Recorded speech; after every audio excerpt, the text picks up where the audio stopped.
Hello everyone, my name is Mr. Smart and I'm your teacher, and I'll be teaching a different question and answer in this question and answer series by class teacher. So our today's question which we'll be discussing is Geng Clinic purchases land for $175,000 cash. The clinic assumes $1,500 in property taxes due on the land. The title and attorney fee totaled $1,000 and Geng has security cameras installed for $2,200.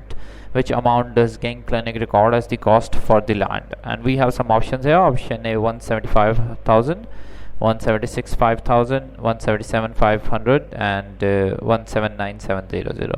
And the answer of the question is the cost to be recorded for the land includes not only the purchases price but also any additional costs that are directly attributed to getting the land ready for its intended use. In this case, the purchase price is 175,000, property tax is 1,500, title and attorney fees is 1,000.